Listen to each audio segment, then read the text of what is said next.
All right, ladies and gentlemen, welcome to the Garage Gym Athlete Podcast. Today I'm going over a study that is an oldie but a goodie when we are talking about whether or not you need to be sore and can you still see progress when it comes to muscle growth, overall strength gains. Because here's the issue that I have seen as a coach over the years, and it repeats itself over and over again. And maybe you have friends in this category, or maybe you're in this category. But a lot of times training comes in waves. Like we have an athlete who has a really good, consistent schedule and they're doing really well, but then they back off, or maybe they back off from that type of training. They go from strength training to endurance. And then when they come back, they're very, very sore because they're trying to jump in with the same stuff that they were doing previously. And that's fine. Muscle soreness is muscle soreness. It's really not that big of a deal.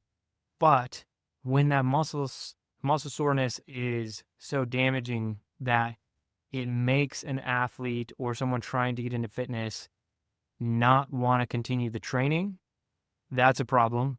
And so when you're so sore, you're like skipping days. It's supposed to be a 4-day-a-week program, but you're so sore you can only do 1 or 2 days a week. This would be for the kind of beginner athlete who's trying to get into things. That's a big problem.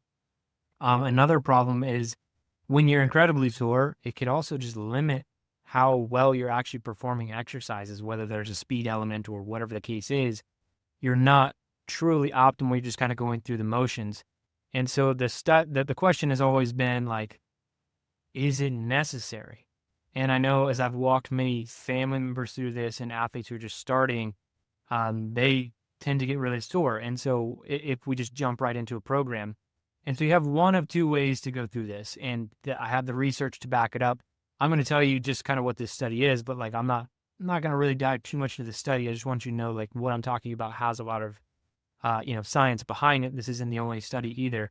But when you're starting a new program, you can just jump right into it and be hella sore and just deal with it, right? I would argue or urge you not to take ibuprofen. Don't worry too much about the recovery modalities. I've been talking about that a lot lately on the podcast. So you just get incredibly sore, you deal with it, and maybe 2 to 3 weeks you're fine, and then you could just do whatever the training is that you want to do. The other option is to go very slow into the training.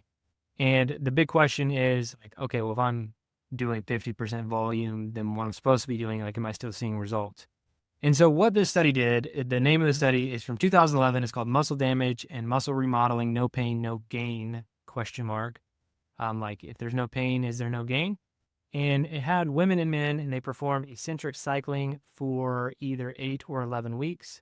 Both groups completed the same total workload, but the 11-week group performed a 3-week ramp-up period to prepare for the main training program in an effort to avoid detectable muscle damage and soreness.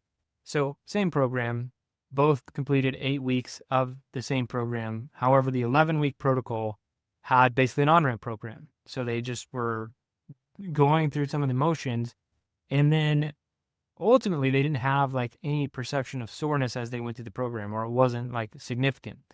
And then when you get into like, okay, so they did this really slow 3-week on-ramp program, then they did the program, kind of what were the results? Well, ultimately the 11-week program, the increase in strength was 24.8%. The 8-week program was 25.8%, which is not really significantly different in any true measure.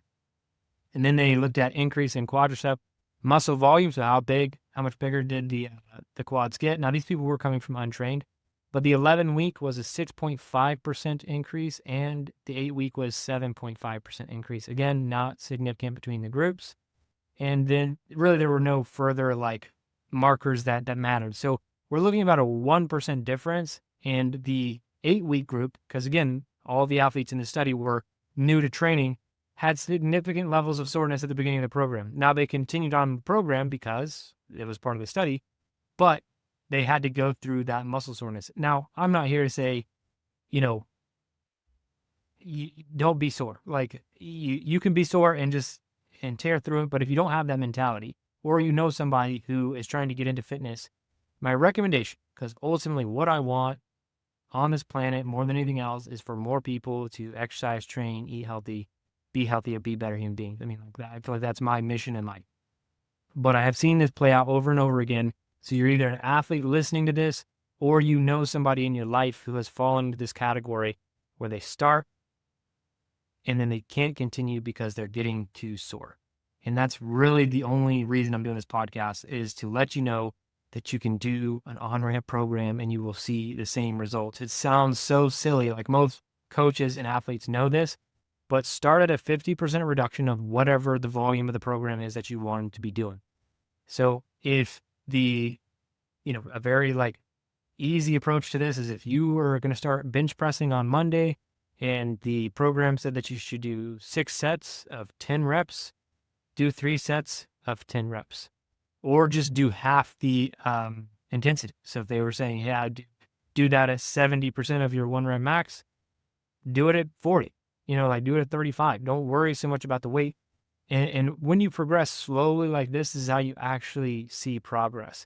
Because if you're getting really sore to where you can't continue, that's not good for you. It's not good for anyone, And I translate this to also training my kids. And I've talked about that a decent amount on the podcast over the last year or so. So when I'm training my kids, we start off crazy slow. And I'm always that's one of the factors that I'm looking at is, are they telling me that they're really sore? I'm checking in the next day, the next couple of days, because I don't want this massive amount of DOMs with my kids, not because I think it's dangerous or anything. I just need them to keep in the game. I want them to stay in the game.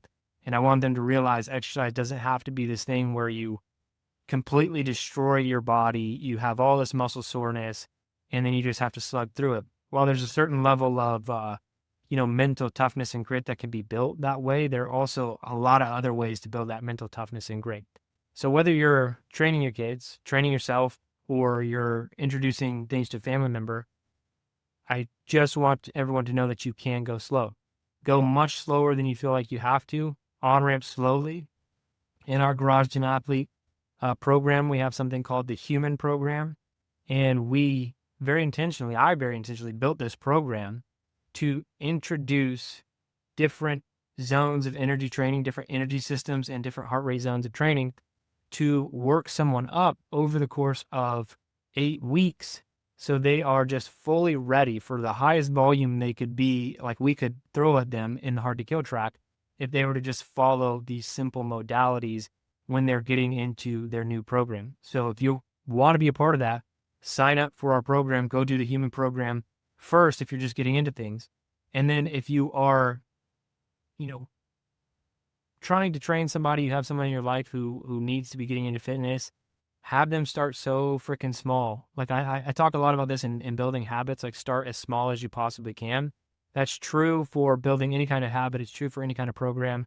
Just take the long view here of your training and your fitness and your health. Take the long view. Like if you only did 1 set today and then, in 2 days you did 2 sets and you just slowly build over time, you're going to be so much better off than anything else. And the science backs up that it's not going to hurt your strength gains and it's not going to hurt your muscle gains. You could just extend the program out a little bit longer and you're going to be perfectly fine. So that is all I wanted to get on and talk about in this podcast today, something you very easily implement either yourself or with your loved ones or even your kids. There's no reason for that ridiculous soreness that prevents people from continuing in the game, and the only game in the health and fitness world is to keep playing the game. It doesn't matter how fast or strong you are. In all reality, it just matters that you keep doing it and you keep trying hard.